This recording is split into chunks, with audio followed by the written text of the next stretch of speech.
ऐसा ना हो कि ये हिंदू राष्ट्र वाले इतनी नफरतें बढ़ा दे, इतनी परेशानियां बढ़ा दे, अफरा तफरी का माहौल बने। सरकार हिंदू राष्ट्र वालों पर कोई मुकदमा कायम नहीं करती है, उन पर गिरफ्तारी नहीं करती है। हिंदू राष्ट्र या हिंदुत्व की बात करने वाले नामों में पिछले करीब 2 महीनों से बागेश्वर धाम के पीठाधीश्वर पंडित धीरेन्द्र कृष्ण शास्त्री का नाम सबसे ऊपर था और वो सबसे ज्यादा चर्चाओं में थे। लेकिन करीब हफ्ते भर से एक नाम और है जो सुर्खियों में है और वो नाम है तेलंगाना से बीजेपी विधायक टी राजा सिंह। टी राजा सिंह पहले भी पैगंबर मोहम्मद का अपमान करने के चलते जेल जा चुके हैं, लेकिन फिर भी एक पखवाड़े से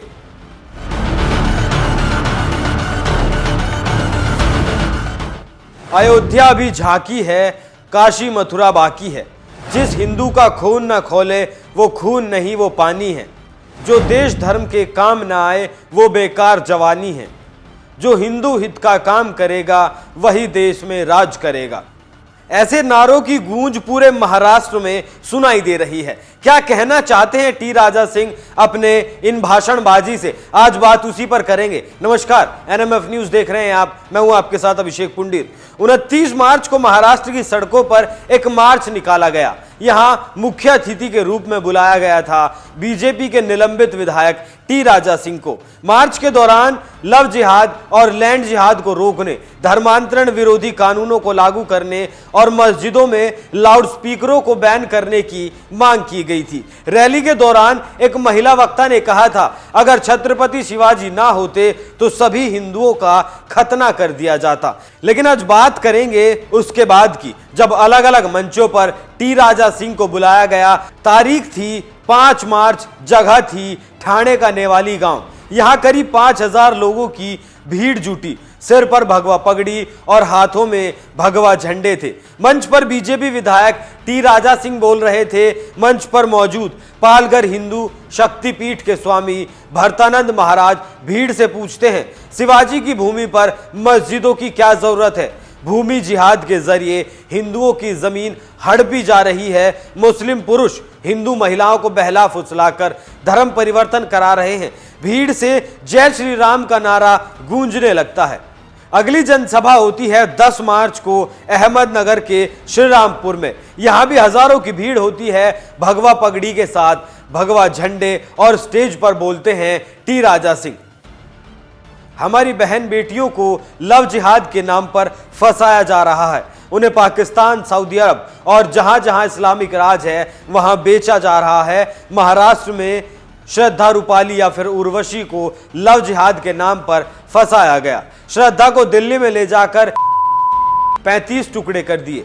टी राजा यही नहीं रुकते, आगे कहते हैं ब्राह्मण की लड़की के 5 लाख, राजपूत की लड़की के 4 लाख, ओबीसी एससी एसटी की लड़कियों के 2 लाख और जैन समाज की लड़की के 3 लाख रुपए, गुजराती समाज की लड़की के लिए 6 लाख रुपए इन लांडों को दिए जाते हैं। मुसलमानों को गुजरात में लांडा कहा जाता है। आमतौर पर इस शब्द को वहां गाली के रूप में इस्तेमाल किया जाता है। टी राजा अपने इस भाषण से में मुसलमानों को कॉकरोच कहते हैं हमारे हिंदू राष्ट्र में ये तुम्हारी 5 बार की नमाज नहीं होगी। योगी वाले स्टाइल में सबका काम तमाम कर देंगे। बाला साहब ठाकरे ने भी कहा था देश सुरक्षित रखना है तो देशद्रोही लांडों को सीधे गोली मारनी होगी। क्या ऐसे बयान दिए जाने चाहिए?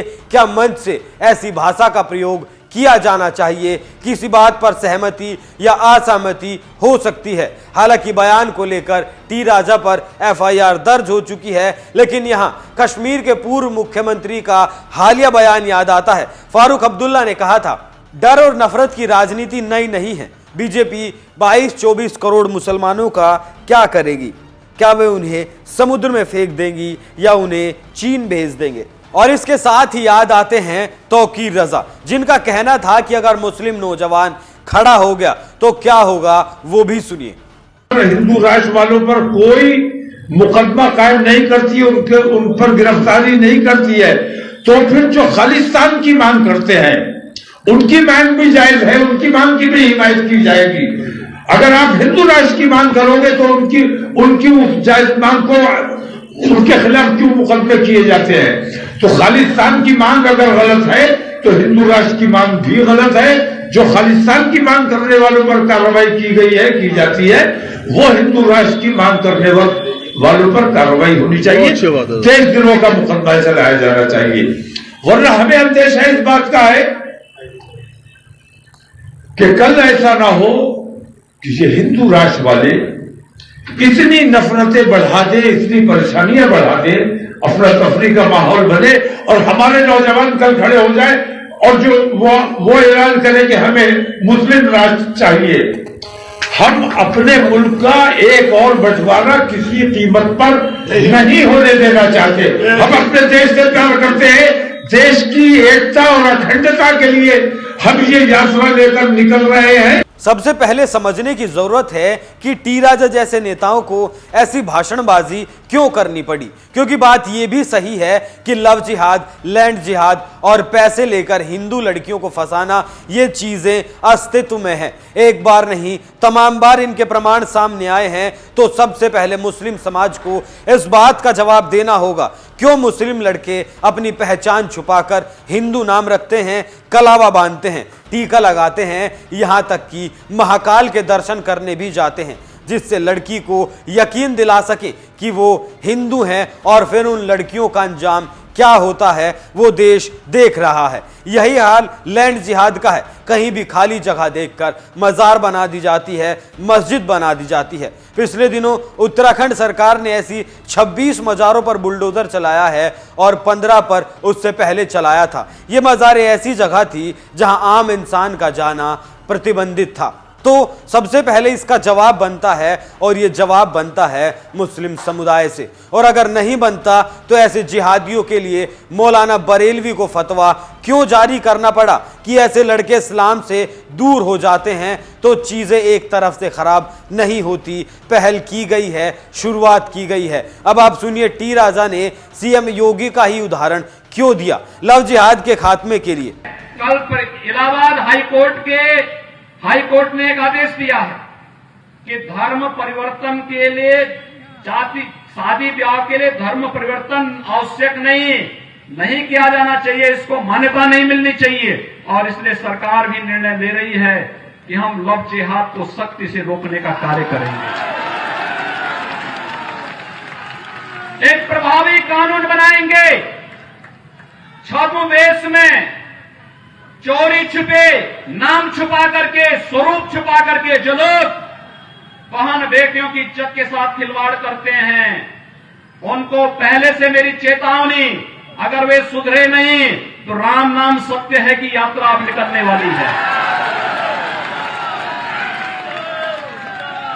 भाइयों बहनों, हम लोग मिशन शक्ति के कार्यक्रम को इसीलिए चला रहे हैं।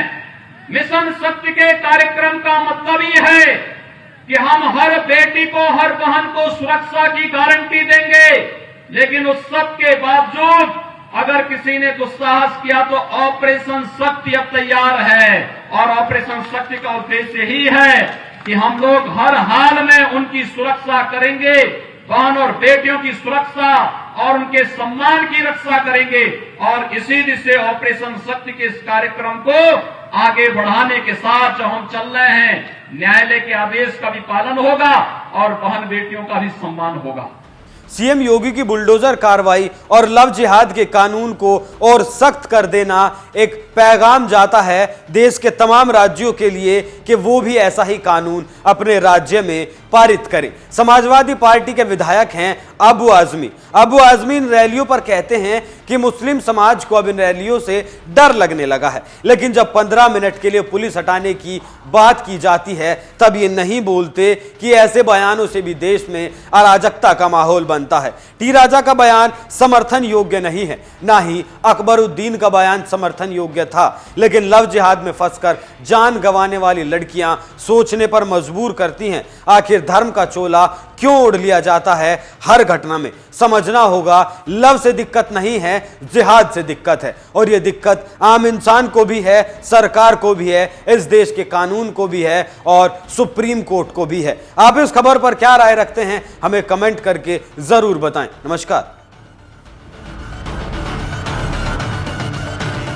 ऐसा ना हो कि हिंदू राष्ट्र वाले इतनी नफरतें बढ़ाते, इतनी परेशानियां बढ़ाते, अपना शक्ति का माहौल बने। सरकार हिंदू राष्ट्रवादियों पर कोई मुकदमा कायम नहीं करती, उन पर गिरफ्तारी नहीं करती है।